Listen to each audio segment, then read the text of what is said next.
Hi, I'm Meshal, Malik, and you're watching Indus Special. Now, every day we're learning more about the nature of the coronavirus, which has infected over 400,000 people in the world and has killed more than 17,000. But as we gather bits of information, trying to figure out exactly what this virus entails, we're seeing a surge in misinformation. On today's show, we talk about how can we combat information that continues to mislead. Joining us for this discussion is Dr. Mohammed Munir, who's a virologist at Lancaster University, joining us from Lancaster. Also joining us today is Nuryanti Jali, who is a senior lecturer at the Center for Media and Information Warfare Studies at the University of Technology, Mara. She joins us from Kuala Lumpur. Thank you both for joining us and welcome to this show.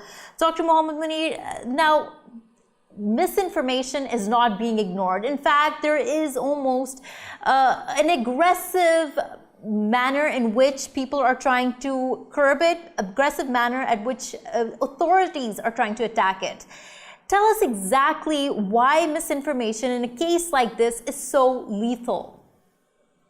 Oh, absolutely. I think the problem really fits with such a new disease is that in the beginning, a lot of information is not really conclusive. And even in the scientific communities, it is just the 3 months old disease. So a lot of information was coming up from unreliable resources. And that is really the leaky bit where people try to exploit and make more rumors out of it than really taking the actual result of the studies. And also we have seen, because of this ambiguities around, people have been taking the information in the wrong direction, which is really more lethal because, rumors spread faster than the facts. And that is where the major problems come. For example, when the chloroquine was just hinted that it could be an antiviral, someone took it and was come to the toxic effect of the drug. So this misinformation is really something that need to be taken very seriously. And I think I want to pass the message on to every individual in the society that, of course, social media is having a lot of impact onto our daily life, but only rely on to the information that comes from credible sources, such as World Health Organization, such as CDC, or from the national healthcare providers. Until the information doesn't come from the credible sources, don't trust that. Right. Dr. Mohammed Munir, I'm glad you brought up the issue of chloroquine, and we're seeing a lot of people on social media talk about it. We're seeing pharmacies running out of it because people are buying it hysterically. Now, give us a verdict on that. A man in Arizona just died because of overdosing on it. How lethal is this drug? Besides, let me tell you the bottom line for this one. There is no yet any drug recommended to treat COVID-19 in any patient anywhere in the world. Whatsoever you will see over the media or the social media or on different blog and the platform, that is just self-reflection. Don't consider that. And let me now explain on to the fact that chloroquine and hydroxychloroquines, these are very old drugs being used for malaria. And these have been tested onto influenza before as well. But these drugs didn't pass through the FDA regulation, and they are not approved and recommended yet. Even the reason was that these have some side effects onto the patient. So that is one of the limitation, and they are coming up with few different sorts. Like, for example, hydroxychloroquine is appeared to be less toxic in a controlled study, but again, a lot of studies need to be done to really prove that these drugs are safe to use, because the worst thing we want to see is that any vaccine or any drug that is not proven and is applied in the field that would do more harm than the good, because people will then start disbelieving the drugs and the vaccines, which is really a lot more lethal than the virus itself. Right. Dr. Mohammed Munir, now, as you said that there was just a hinting towards this drug possibly having some benefits in trying to tackle COVID-19, people started buying it, people started consuming it. But what does the role governments and spokespersons need to play in trying to prevent this misinformation? Because we saw President Donald Trump hinting towards its success, and then it going into this rumor mill that it actually does help. The stance of a politician or stance of a journal person is, of course, that is a personal opinion and should be respected. But unless you hear from expert who, expert who is really working into the field, please don't believe onto this information. Most of the information that has been provided by politicians based on their personal information has been proven wrong. And one thing I would like to clarify here again, that drug approval from the regulatory authorities is really a lengthy process. First step is to test in the cell culture into the laboratory whether those are having antiviral activities or not. Once that is proven, then it go into the human trial, animal trial, different phases before it is recommended. The chloroquine that has only been tested in the laboratory and also on a very limited patient. It was only 380 people. Apparently sounds like a big number, but that is really small scale. Until you do a randomized control study, you can't really approve a drug. So it's really a lengthy process. Everything is ongoing on the track, but as yet, there isn't any recommended drug to treat COVID. Right. That's a very strong message to send there, Dr. Munir, that any stance given by a journalist or a politician is not reflective of the facts on ground. Only expert advice given by people, medical experts who are working on COVID-19, working on trying to produce drugs, should be taken. Ms. Jolly, continuing the conversation and talking about what's happening in South Asia when it comes to rumors, what are some of the observations you've made?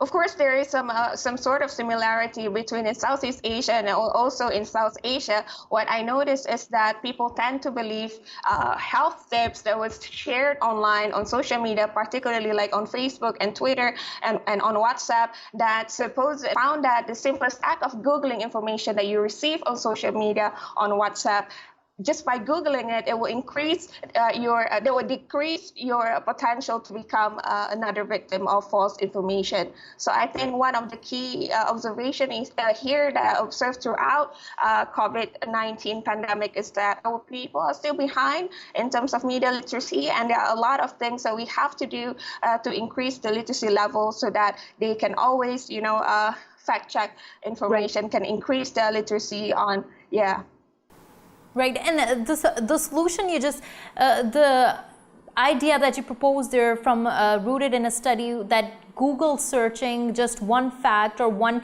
piece of information, let's say, gets you straight on the answer, gets you to know whether it's misinformation or in fact it's a fact. Mr. Mohammed Munir, just talking about some of the common types of rumors that have been circulating, common types of misinformation that has been circulating. I want to get your take on this. One of them is in regards to the temperature, that if it gets hot outside, the virus will be less resistant. If you drink warm water, your body will be able to deal better. Do we have scientific evidence on this? Drinking water is, as you know, is an essential part of our body. We can't avoid that. But whatsoever the water you drink, it's not going to protect you against COVID-19. Therefore, the primary emphasis should be onto the personal and hand hygiene than onto these rumors, because that is one of the most widely rumors that if you drink hot water or hold the breath for a few seconds or take vitamin C or drink alcohol, this is going to protect you from COVID-19. Unfortunately, these are not the solutions for this infection. The personal responsibility, I would suggest once again, is that to consider the personal hygiene and to ensure that you keep the distance and follow all the advices provided by the national or international regulatory authorities so that the infection can be stopped, instead that you put efforts onto this misinformation and wrong facts. Right. Another thing that has been very dominant and prevalent in this part of the world is the reliance on natural solutions, herbal medication, and there being a trapped secret in this medication that not many people know about. This is some of the nature of the WhatsApp messages that people do receive.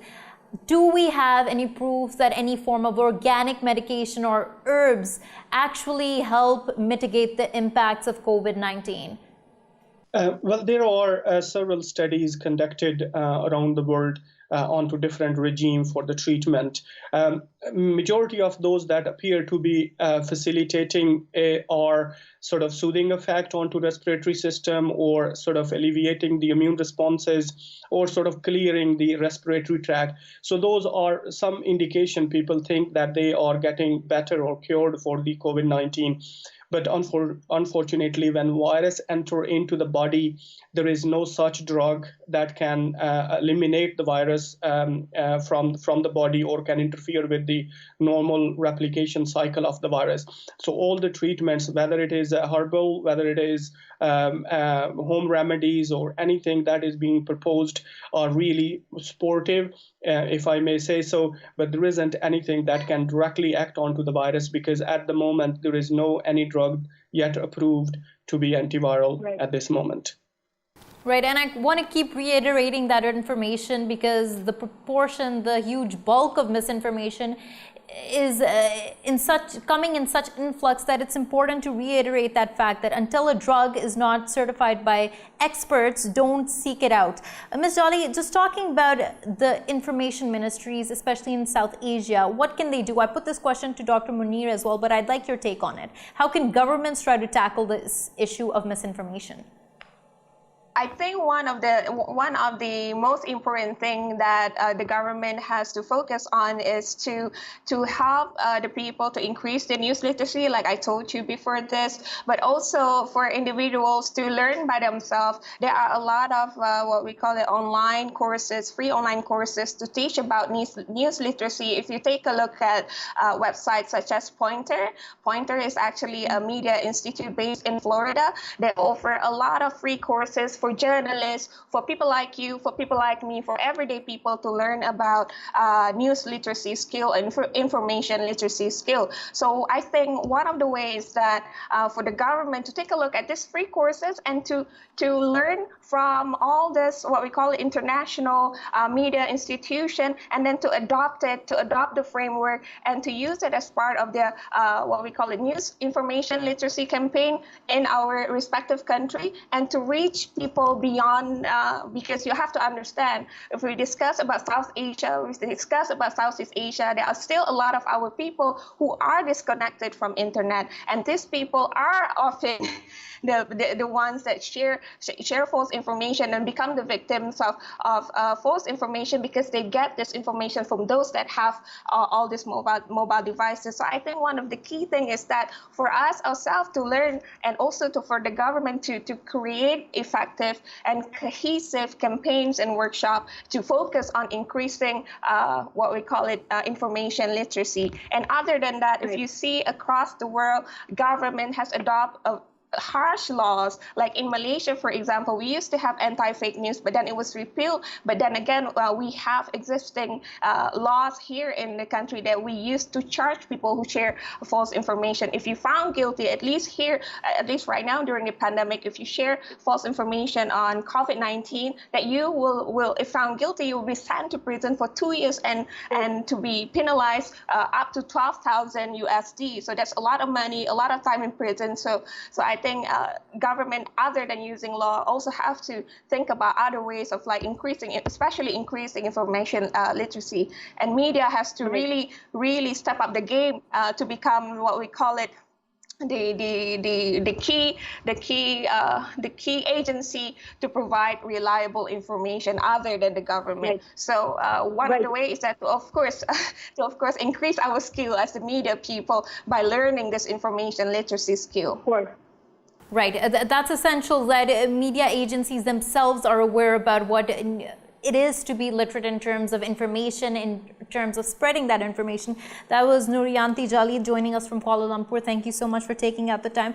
Dr. Mohammed Munir, you're talking about governments. Do you feel like many governments across the world, especially when we talk about the UK government and others who put a delay in terms of imposing a lockdown, we're relying on misinformation? Do you feel like at this point in time there's a disconnect between governments and the sharing of information? Well, there are two things here, really. I mean, if we talk about the United Kingdom, what we have here is that the National Healthcare System, they have their own media team, which continuously absorb the information out there, because this is a really evolving situation. So what they do, they attract the information from the scientific communities and then carry on updating their database and direct through the media all the public that go onto this website or this source. That is where you will find the credible information. For example, ibuprofen has been condemned to be used if someone get COVID-19, but NHS was not really convinced for that. So within 30 minutes of that study came, they have updated their website that if someone is infected with COVID-19, don't take ibuprofen, instead take paracetamol. So this is really a rapidly evolving scenario. So government has to play a very precise and very wise role into tackling this information. But when it comes to taking the national strategies to control the infection or to control the contagion such as COVID-19, then it is really down to the government which strategy they follow. For example, in the United Kingdom, we have been following very lackadaisical approach, which was risky, but at the same time less social disruptive. So they really were looking into the scientific evidences when the time is appropriate to apply the lockdown and the social distancing would stay beneficial. We will see the space and how long Dr. will this be. Right.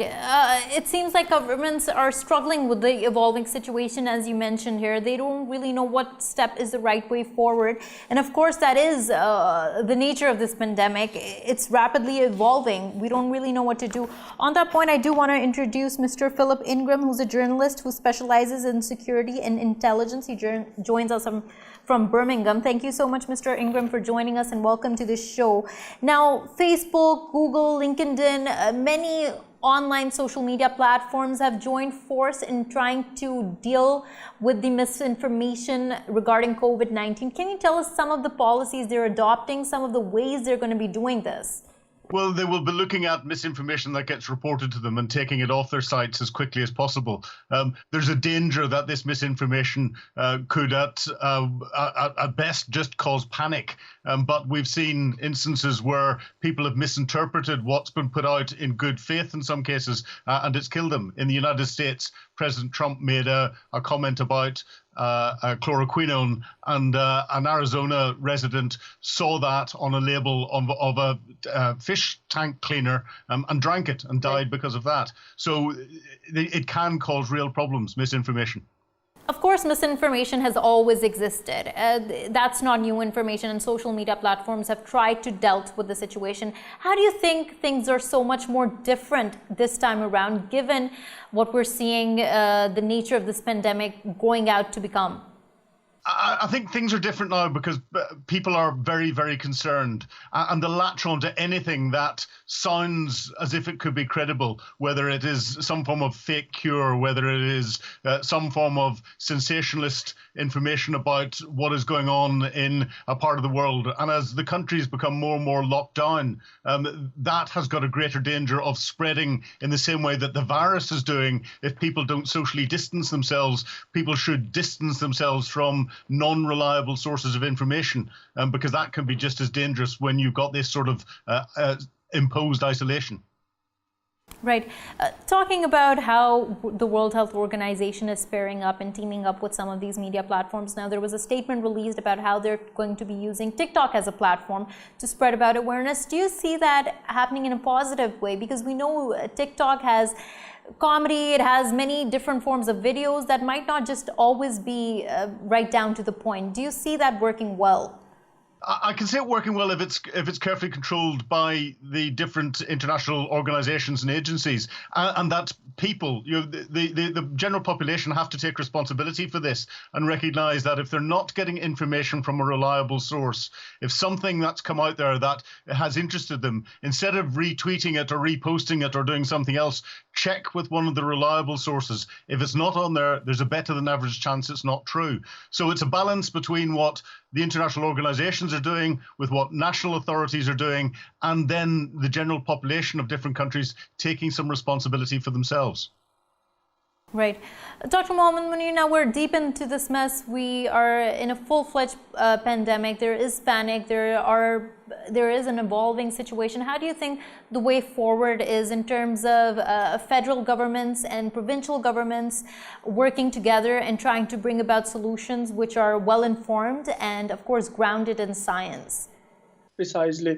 I think we are, as you mentioned, deep into the pandemic, and many countries, they are having really putting into really difficult situation. But I think based on the scientific evidences, there is only literally one thing that can be done to really alleviate the burden onto the society, and that is to protect our vulnerable and elderly community within the population. And that required massive efforts, not only at the individual level, at the provincial and the national level. And the social distancing is one of the key steps really here to disrupt the transmission pattern of this infection and to sort of protect our elderly and frail community.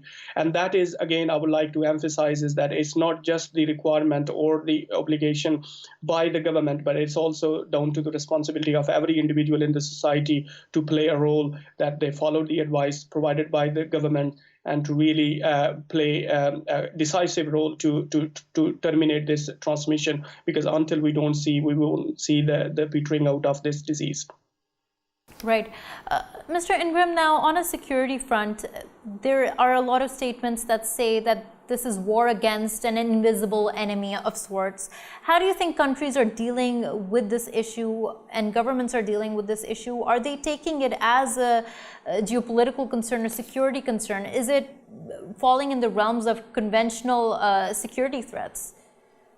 Security threat in any way, shape or form. And unfortunately, it's giving opportunities for criminals and other organizations to exploit security vulnerabilities that have been created by this. This is a global issue, a global pandemic, something that is completely unprecedented in our modern society. And if anything, the biggest risk that there is over and above the health risk is the economic risk to the and risk to the economic stability of the world as we start to recover from it. And we don't know where this is going to go. We don't know how long this is going to continue for, and it's that uncertainty that just helps fuel the perception of the threat that's out there. Right. You mentioned here that it's making the system vulnerable to criminal activity. Could you just expand on that? Do we have examples where this is coming forth? This is serving as an example that this is what's happening while countries have focused all their resources on fighting coronavirus? Well, the UK's National Cybersecurity Centre has seen a dramatic increase in the number of phishing emails that are going out there to try and exploit vulnerabilities that will allow criminals to get into companies' networks and steal the person identifiable data or intellectual property because they're working from home. And working from home, they may not have the same security protocols that they'd have working in centralized offices with big IT departments to manage them. And it's got to a point where yesterday alone, I had 3 what I'd class as spear phishing emails. Now, I know how to recognize them, but they were targeting specifically coming from people that I knew very well, but they had malicious links on them. So they're trying to access my networks, and everyone I've talked to is seeing huge numbers of this, which is why our National Cybersecurity Centre's put a warning out about it. Right. Can you just, on this point where people are getting emails, as you're stating, we talked about literacy in terms of information literacy, being aware of what's happening. What are some of the things people need to be aware of in case of cyber attacks during this time? Is there some pointers that are ways in which they can educate themselves? It's following the basics. It's making sure that people's computer systems have got up-to-date antivirus software. Ideally, a virtual private network if you're allowed to use it. Making sure that if you get an email that doesn't look right, it's almost this gut feeling. If it doesn't look right, don't open it. If you get an email with links on it, don't click on the links. Go directly to the website yourself using the address, or phone the person it's come from and ask them if they sent it legitimately. It's getting into those basic understanding your online vulnerabilities perspective. People understand how to keep themselves physically private by closing their doors, by closing their curtains in their houses, and keeping themselves private. They need to understand their digital exposure and how to keep themselves digitally private as well. Dr. Mohammed Munir, I'd like to put one last question to you now. Of course, with this rapidly developing situation, and we do see contradictions when different medical experts come out with different forms of information. My question is twofold. How do individuals deal with this when there's contradictory medical information coming out? And how is the medical community itself coordinating better in order to prevent misinformation and in order to put out information in which there is a majority that agrees upon it? Precisely. I think that is another gray area where work needs to be done very effectively to really minimize the communication gaps. Because what we have seen, and not only in the developing world, but also here in the UK, there are contradictory statements from different people who are deeply associated with the research associated with the COVID-19, or those are like a journal practitioner or journal researcher. So these contradictory statements are really damaging for the general public, because that creates more confusion than clarification. So what we have done here in the UK, we have established a network of the virologists that are coordinating on a daily basis, and we exchange our information on a really daily basis on everything that come out from every group, so that we can generate a consensus and pass that information to the public or to the government to decide their policy for the future. And I think this is critical not only for the developed world, where we have relatively more control onto what the government proposes. It has a lot more damage in the developing world, where people probably are not well patrolled and monitored in terms of digital information. So I think really emphasis should be given at every country level, the information especially that goes out into the public, that is well authenticated and is backed up with the scientific evidence. On that point, thank you so much, Mr. Philip Ingram, for joining us, and Dr. Mohammed Munir for joining us. We're going to go for a short break, but when we return, we talk about how countries all over the world are using technology to fight COVID-19. Stay with us.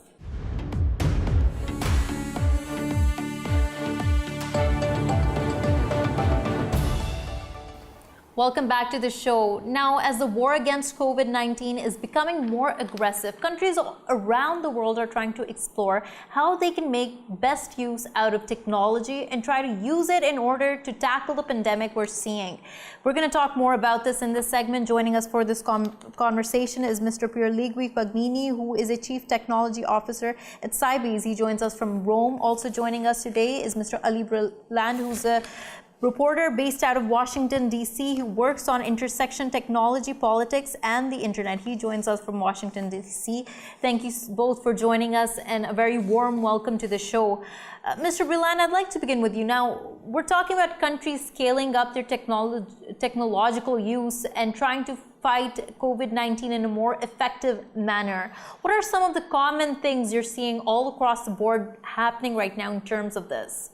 Yeah, there's two types of technology that a lot of different countries are implementing. I think China and South Korea have probably done the best with this. In one sense, they're using like hardware basic technologies. They're using temperature scanners that you can use to just see if someone has a fever before they test them or let them into public spaces or let them go into restaurants.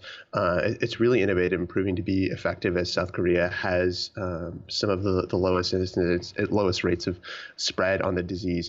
The other more interesting more controversial technology that's being used is AI algorithms and digital surveillance. And so in South Korea and other countries too, what they're doing is tracking people's movements using their cell phone data. This is something the United States is considering doing, and it might be talking to technology companies about. They're in the very early stages, and it raises a lot of civil liberty and privacy questions that a lot of people aren't sure is worth it. But in South Korea, they made that decision. They try to anonymize the data, and that's what they're doing right now. Right. You pointed out how this is controversial, and I want to take this question to Mr. Paganini and talk to him about this. Mr. Paganini, now there was an article in the Financial Times written by the author Yuval Harari, who talked about how creating these systems is, of course, a danger for the future because we really don't know how they're going to be used. Countries might say that this is a part of their pandemic preparedness and they might not dismantle these systems. Do you agree with that fear? I agree when we say that technology are essential to fight the coronavirus outbreak worldwide. It can be used in almost any industries to solve problems caused by the epidemics. In healthcare, we can use to analyze the diffusion of the virus, tracking the movement of the affected people, or to make simulation in the laboratories to test the efficiency of a vaccine. It could be used to spread news and instruction to avoid the contagion and so on. But technology could be used also and could be very dangerous, could be abused, and could be very dangerous for the security and the privacy of individuals. Mobile application could be used to track individuals and to analyze the diffusion of the virus. But we can also remember that they could be used to perform a dragnet surveillance operated by governments. Social networks and instant messaging apps could be abused by threat actors, both cyber criminals and nation state, to launch dangerous attacks exploiting the media attention on the COVID-19. We have already observed numerous coronavirus terrorist attacks, concluding in order to be effective, technology must be considered under different perspective, based, in my opinion, on privacy and security issues. Right. Mr. Paganini and Mr. Breland, I want to put this question to the both of you. First to you, Mr. Paganini. Now, when we talk about the security threats related to, using this technology, it's a difficult question to answer, but do you think we can even afford having this conversation or this debate given the situation worldwide? And do you think we should be having it? I have no doubt. Technology could be very efficient to track the diffusion of the virus by analyzing the movement on the territory of the people and try to understand which are their interaction. This analysis can be very helpful, can help authorities to quickly contain also future virus outbreaks. In case of new infections, for example, we can rapidly identify the interaction of the infected individuals with the population and predict how the virus can spread and define the proper measure to avoid the situation that we are observing today. Anyway, we must be careful about the risk of the abuse of technology. Right. Mr. Breland, that same question to you. Do you think we can even afford talking about what the pros and cons are when we're seeing that technology is producing great results in many parts of the world? I think it is. It can't be understated how important stopping coronavirus is, and how many lives can be saved by implementing these kinds of technologies. But at the same time, the way that we determine how it's used now, how these technologies are used now, and what we decide is okay for surveillance could determine how our lives are lived and the kinds of things that we're okay with for the next several decades. And so it's important that even as in this very, very important moment, we try to make sure we save as many people as we can, that we understand what we give our consent to. In the United States, for example, it's still possible to be able to use these technologies, but have this kind of debate and let that debate go somewhere where you have a framework for there being a limited use or there being an expiration date on certain types of surveillance, and making sure that it really is just temporary and not for any sort of long-term period beyond this. Right. I'm going to disregard, Mr. Breland, America's history of surveillance just for this question right now. But how, as you mentioned, this dilemma, how is the United States government dealing with this question, given that it's one of the most powerful democracies and they might be using tactics that they've been criticizing China and South Korea for so many years? How are they taking this? How are they dealing with this question?